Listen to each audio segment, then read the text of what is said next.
ከኑሮ አኳያ ነው ብዙ ነው። አሁን እሱን እዚህ ማንሳት ባልፈልግም አክሲደንትሊ ነው ማለት እሱ ሌላ ለራሱ አንድ ቀን መጽሐፍና ኢንተርቪው ስለሚሆን እና ለቀቅኩ።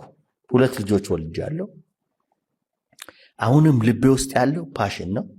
ለሚቀጥሉት 5 ዓመታት እዛ ሪዛይን ሲያደርግ ሐሙስ ጠዋት ነው ትዝ ይለኛል፣ አርብ ጠዋት ነው ትዝ ይለኛል። ለሚቀጥሉት 5 ዓመታት ኦሮሚያን ቸርች ሞቢላይዝ አደርጋለሁ። ኦሮሚያን ሞቢላይዝ ካደረግኩ ፖለቲካሊ፣ ኢኮኖሚካሊ፣ ስፒሪቹዋሊ ሶሻል ኢምፓክት ማምጣት አለብን የሚል እንግዲህ ከታች እስከ ላይ ስልጠና መስጠት ጀመርን። ኢቫንጀሊዝም መስራት ጀመርን። በዚህ ውስጥ ግን ፈንድሬዝ ማድረግ ኢቫሱም እያለ ልጆች ይቸገሩ ነበር፣ እዚህም እያሉ ይቸገሩ ነበር እና አንተ የምትመራው ከኢቫሱ በኋላ ያለው ድርጅት ማለት ነው? አዎ፣ ሄቨን ፋርም ይባላል። ወደ 3000 ፓስተሮችን በዲፕሎማ በዲግሪ ያስተምረናል።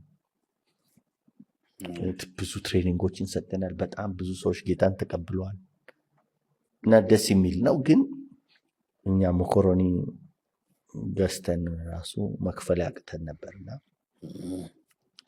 ብቻ እኔ ሆሊስቲክ የሚለውን ከኢኮኖሚ አንጻር፣ ከፖለቲካ አንጻር፣ ከሄልዝ አንጻር፣ ከካልቸር አንጻር እነዚህን ሁሉ ዋጅተን ክርስቶስን ለሌሎች ማድረስ አለብን የሚል አስተምር ስለነበረ ይህ ፊሎሶፊ ብቻ ነው ወይ? ከሚስቴ ጋር ተነጋገርን። አንቺ ሪዛይን ማድረግ አለብሽ፣ እኔም ኦልሬዲ ሪዛይን አድርጌያለሁ። እኔ ኮንስትራክሽን የተማርኩት ብሎኬት ማምረት አለብን ብለን ጀመርን። 60 ሺህ ነው ምናምን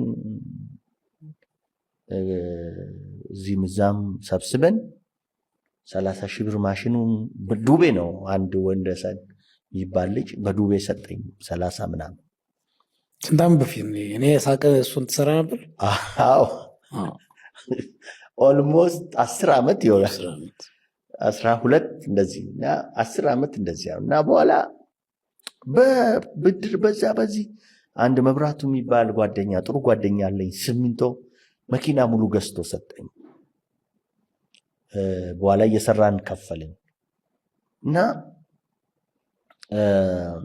በሱ ፎርኤቨር እንግዲህ የትምህርት ቤት ክፍያ መክፈል አንችልም ነበረ።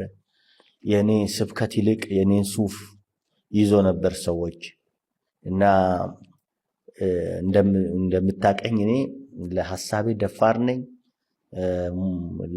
ለማምነው ነገር ነው የምኖረው።